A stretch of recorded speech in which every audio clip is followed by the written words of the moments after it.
बिस्मिल्लाहिर्रहमानिर्रहीम। अस्सलाम वालेकुम दोस्तों, कैसे जनाब? ठीक ठाक हैं? ऐसे तबीयत ठीक है? दोबारा से हाजिर हूँ गोल के रेट, गोल के एनालिसिस, मजीद आने वाले दिनों में गोल की क्या स्ट्रेटजी बनी जा रही है इस वाले से कंप्लीट इन्फॉर्मेशन दूंगा। जो लोग हमारे चैनल पे नए हैं और हमारे अकाउंट पे नए हैं, हमारे इस चैनल को सब्सक्राइब कर दें और फेसबुक पे अगर देख रहे हैं तो हमारे अकाउंट को फॉलो कर दें। तो जनाब सबसे पहले इंटरनेशनल मार्केट के हवाले से बात करेंगे, गोल्ड के एनालिसिस के हवाले से बात करेंगे, गोल्ड के रेट्स के हवाले से बात करेंगे, चांदी के एनालिसिस के हवाले से बात करेंगे। चांदी की प्राइसेस के अंदर डे बाय डे इजाफा होता चला जा रहा है।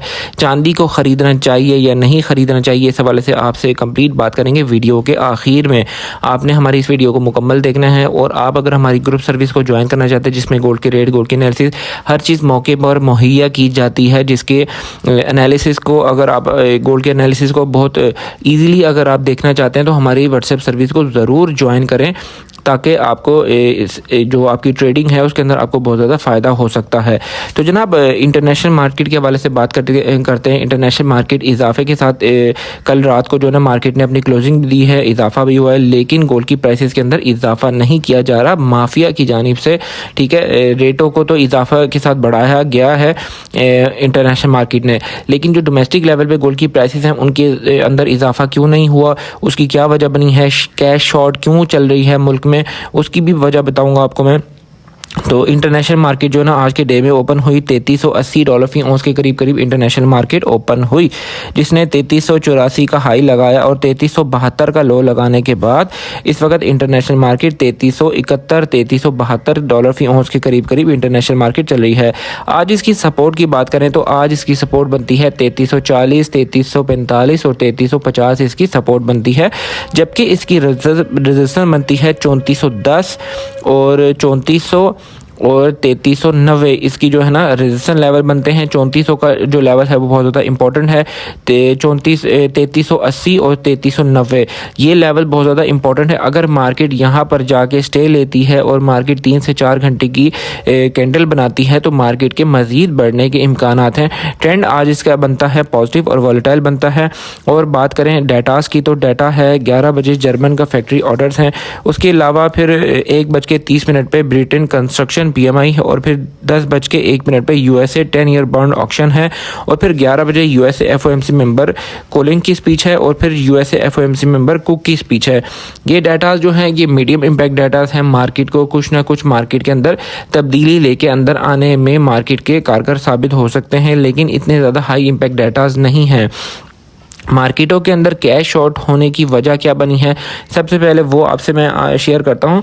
चूँकि हमारे रावलपिंडी इस्लामाबाद में हमारा जो ताल्लुक़ है वो पेशावर के साथ है और पेशावर में इस वक्त इमरान ख़ान को रिहाई के लिए एक तहरीक चलाई जा रही है, जिसकी वजह से रोडें बंद हो रही हैं, ठीक है, और रास्तों को बंद किया जा रहा है और खैबर पख्तूनख्वा और रावलपिंडी के जो रास्ते हैं उनको बिल्कुल काफ़ी दिनों से बंद किया हुआ है। तो इसकी वजह से जो कैश का फ्लो है वो बिल्कुल ही कह लें कि ख़त्म हो चुका है। कैश जो है वो शॉर्ट चल रही है मार्केटों के अंदर। इसी वजह से गोल्ड की प्राइसेस को डोमेस्टिक लेवल की जो गोल्ड की प्राइसेस हैं उनको इजाफे के साथ बढ़ाया नहीं गया है। इसका इफेक्ट जो है वो पूरी मुल्क में पड़ता है, क्योंकि इस वक्त जो अगर देखा जाए कारोबारी जो मरकज़ है ना, कराची के बाद जो बड़ा कारोबारी मरकज़ है वो पेशावर है। ठीक है, पेशावर के साथ काफ़ी सारे जो है ना कारोबारी लिंक हैं, अफगानिस्तान और आगे पीछे से जो कैश वगैरह आती है, डॉलर की लेन देन होती है। तो ये एक लंबी डिस्कस है, ये मैंने आपसे शॉर्टली आपको बताया कि इस वजह से इस वक्त जो प्राइसेस हैं PKR के अंदर प्राइसेस को इजाफा नहीं किया जा रहा। अभी बात करते हैं थोड़ी सी जियोपॉलिटिकल सिचुएशन के हवाले से। जियोपॉलिटिकल सिचुएशन जो है वो वॉर की सिचुएशन काफ़ी हद तक मार्केट से निकल गई है। अब इस वक्त मार्केट जो चल रही है वो फंडामेंटल चल रही है और टेक्निकली मार्केट चल रही है।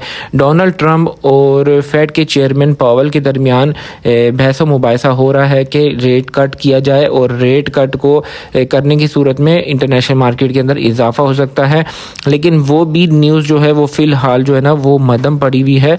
इसके अंदर भी पोटेंशियल हो सकता है आने वाले दिनों में रेट अगर कट किया जाता है तो मार्केट 3400 के लेवल को ब्रेक करेगी और 3500 के लेवल पे इंटरनेशनल मार्केट जा सकती है। इसके इम्कान जो है ना नज़र आ रहे हैं। अभी इस वक्त अगर सजेशन की बात करें, काफ़ी सारे लोग मुझसे पूछ रहे हैं कि हमें लॉन्ग टर्म के लिए सोना ख़रीदना है। काफ़ी सारे लोग पूछते रहते हैं कि हमें शॉर्ट टर्म के लिए सोना ख़रीदना है, क्या करें, हमें सजेशन दें। देखें सिंपली सी बात है, मैंने आपको बताया था, हमने गोल्ड के प्राइसेस जब हमारी गई थी 3,67,000 के करीब इंटरनेशनल मार्केट, पठूर की प्राइस जब गई थी तो हमने वहाँ पर सेल किया था और पीस की प्राइस हमें मिली थी 3,70,000 पे।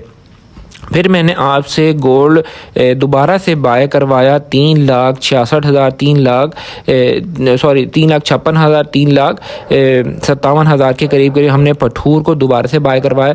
अभी जो मैंने आपको सजेशन दी है वो सेलिंग की सजेशन फ़िलहाल नहीं है, क्योंकि इंटरनेशनल मार्केट के अंदर अभी जो इजाफा हुआ है, लेकिन डोमेस्टिक लेवल पे गोल्ड की प्राइसेस को तकरीबन कह लें कि पूरा गोल्ड की प्राइसेस चल रही हैं। जो हमारी अपर कास्ट चल रही है ना प्राइसेस, वो प्राइसेस अभी अपर कास्ट नहीं है और हो सकता है किसी भी टाइम प्राइसेस को अपर कास्ट किया जा सकता है, क्योंकि मुल्की हालात इस वक्त अगर देखा जाए तो वो धरने वगैरह की वजह से अगर ये कशीदगी या कुछ इस तरह के मामला कुछ बढ़ जाते हैं, रैलियाँ वगैरह निकलती हैं, तो इसमें गोल्ड की प्राइसेस के अंदर इजाफा हो सकता है। हम सेलिंग करेंगे, मैंने आपको बताया पीस की सेलिंग इंशाल्लाह करेंगे 3,67,000, 3,68,000 इस रेट के ऊपर हमने जाके पीस को सेल करना है। पठूर की भी मैंने आपको बताई है, रवे की भी प्राइसेस आपको मैंने बताई हैं 63, 64, 65 इन एरियाज़ में हमें मिलेगा पठूर रेट मिलेगा, तो हमने यहाँ पर सेल करना है और फिर सेल करने के बाद हमने फिर इसको वेट करेंगे इंशाल्लाह डाउन साइड की तरफ गोल्ड की प्राइसेस को आने में जितना भी टाइम लगेगा उसको फिर हम देखेंगे कि ये प्राइसेस जब डाउन साइड की तरफ आएंगे फिर इंशाल्लाह हम गोल्ड की ख़रीदारी के अंदर कूदेंगे। करेंसी रेट डिस्कस करते हैं। US डॉलर है 285.30, सऊदी रियाल 76 का, UK पाउंड है 378, यूरो है 330, UAE दिरहम है 77.70, मलेशियन इंगट है 72 का, कैनेडियन डॉलर है 212 का और ऑस्ट्रेलियन डॉलर है 189 का। और इस वक्त जो गोल्ड की प्राइसेस चल रही हैं, सोने की कीमत इस वक्त चल रही है 3,63,000 पे और पठूर की प्राइस है 3,59,000। ये पठूर की प्राइस है। 22 कैरेट फी तोले का रेट है 3,32,750 रुपये। 21 कैरेट फी तोले का रेट है 3,17,625 रुपये। चांदी के फ़ी तोला रेट के अंदर इजाफा हो गया है। इस वक्त चांदी का फ़ी तोला रेट है 4,500 रुपये फ़ी तोला चांदी का फ़ी तोला रेट है। और बात करें इंटरबैंक में डॉलर की प्राइस की, तो इंटरबैंक में डॉलर का रेट है 282.40 स्टॉक मार्केट इस वक्त चल रही है 1,44,016 पॉइंट्स के ऊपर स्टॉक मार्केट चल रही है। और अगर बात करें रावलपिंडी डिवीज़न में पीस की प्राइस, तो रावलपिंडी डिवीजन में इस वक्त पीस की प्राइस है 3,64,000 पे। पठूर की रवे की प्राइस है 3,60,000 पे। रावलपिंडी डिवीजन में रवे की पठूर की प्राइस है। और पेशावर में इस वक्त पक्के तोले का रेट है 3,73,500 रुपये। पेशावर में इस वक्त पक्के तोले का रेट है। और अगर चांदी के एनालिसिस के हवाले से बात करें तो चांदी की प्राइसेस के अंदर दोबारा से इजाफा हुआ है। जैसे कि मैं आपको काफ़ी टाइम से बता रहा हूँ कि चांदी आपने ख़रीदनी है तो आप चांदी को ख़रीद के ज़रूर रखें, क्योंकि फ्यूचर में इंशाल्लाह चांदी जो है वो डबल भी हो जाएगी और ट्रिपल भी हो सकती है। इसका मतलब ये नहीं कि आप अपना सारा सोना सेल करके आप चांदी ख़रीद लें, और चांदी के अंदर अगर इजाफा हो रहा है तो चांदी की कमी भी हो सकती है। और इसकी प्राइसेस जो हैं वो बहुत ज़्यादा स्लोली मूविंग है। इसमें आपको काफ़ी ज़्यादा इंतज़ार भी करना पड़ सकता है। काफ़ी सारे हमें केसेस सुनने को मिलते हैं कि लोग सोना ख़रीद लेते हैं लोगों से पैसे लेके, और कोई ना कोई अपनी जायदाद के पैसों से सोना ख़रीद लेते हैं। फिर हमें फ़ोन करते हैं कि हमें जल्दी सेल करना है, हमें सजेशन दें कब रेट हाई होगा। तो हमेशा सोना आप उन पैसों से ख़रीदें जो पैसे आपके पास एक्स्ट्रा पड़े हुए हों। कभी भी आपने किसी से मांग के या किसी के पैसों से सोने के अंदर ट्रेडिंग नहीं करनी, चांदी के अंदर ट्रेडिंग नहीं करनी। अपने फालतू पैसों से ही सोना ख़रीदना है। जो पैसे मतलब फ़ालतू से मुराद कि जो आपके अपने पैसे हों जिनको आप साल 2 साल के लिए भी होल्ड कर सकते हों, उन पैसों से आपने ट्रेडिंग करनी है। वीडियो अच्छी लगी इस वीडियो को लाइक कीजिएगा, चैनल को सब्सक्राइब कीजिएगा। फिर मिलते हैं नेक्स्ट अच्छी वीडियो में किसी अच्छे कंटेंट में। टेक केयर, अल्लाह हाफिज़।